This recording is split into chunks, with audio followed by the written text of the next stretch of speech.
I almost lost my engagement ring the night that I got engaged.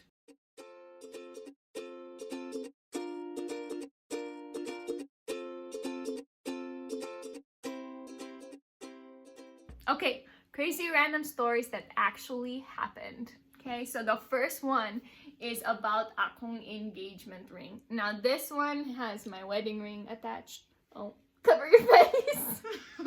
I wanna show. This is my engagement ring, huh? No.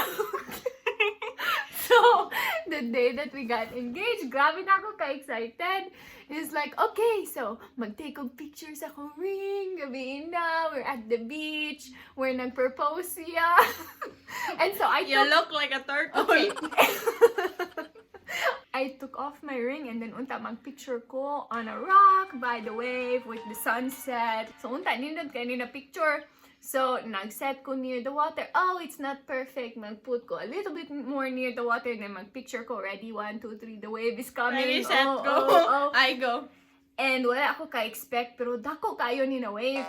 So, when I'm taking the picture, all of a sudden, just daghan kig mga water. Like, it just covered Mga water. Daghan kig water. It covered ako ring and like, grabe na ako panic. Like, ah! Who helped me? Someone helped me find ako ring. Pero as in, grabe jud. I almost lost my engagement ring the night that I got engaged. Okay, so we're all doing school in the Philippines and namin sa among school room and do me og school and out of And we're doing school. Wow, really? And then, murag walay uwan, why anything, all of a sudden, grabe kay loud kay na noise. Like, it sounded like an earthquake, which we have experienced. And grabe kaayo, like, kanang kalit lang, and it smelled like Fire. So, it scared us all, like, we all jumped kay grabe kay ka-loud. Well, when the storm went away, nag-adto me outside. Wow, ka-English. Nag-adto me outside. And nami like kanang simento na sewage tank outside katong na window outside.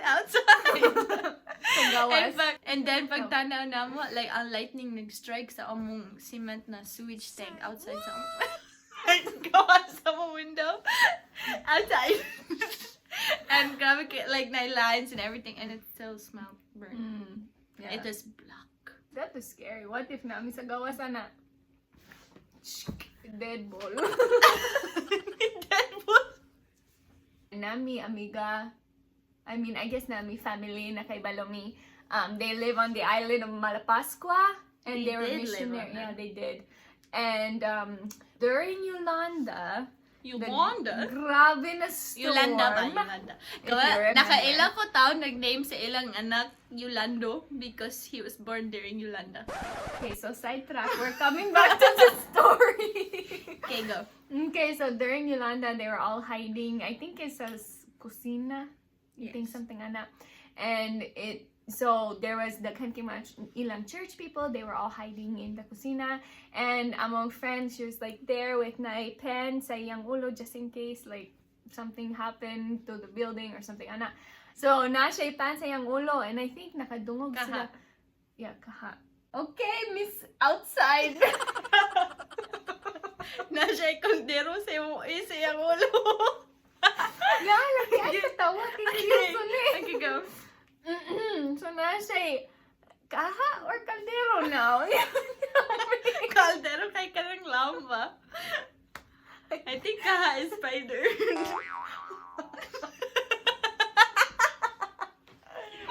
Anyway, she had a pan in her head. Before the storm, nag-fill up sila sa water tower full of water kay kabalo sila like kanang ma-off ang water when I storm. And 60 gallons, no? Yeah, somewhere around there, 50, 60 gallons.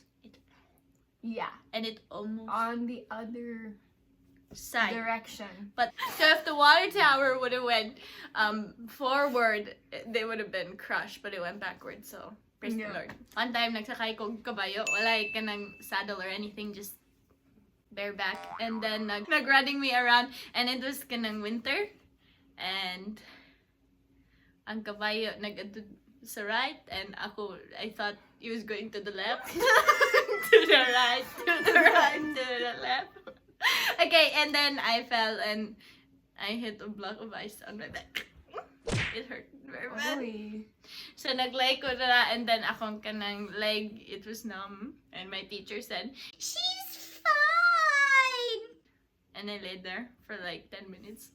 And then, nagbalik ko sakay sa kabayo. The next day daw, grabe na ako kasore. Oh, that's scary. They said na-bruise akong nerve sa akong back. Nama ang imong leg. Na-bruise ang nerve sa akong back.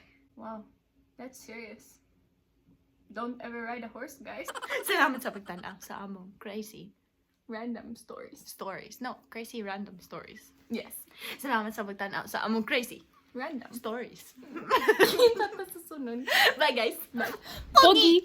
Yeah, it was amazing. Yeah, it was amazing. You weren't even there.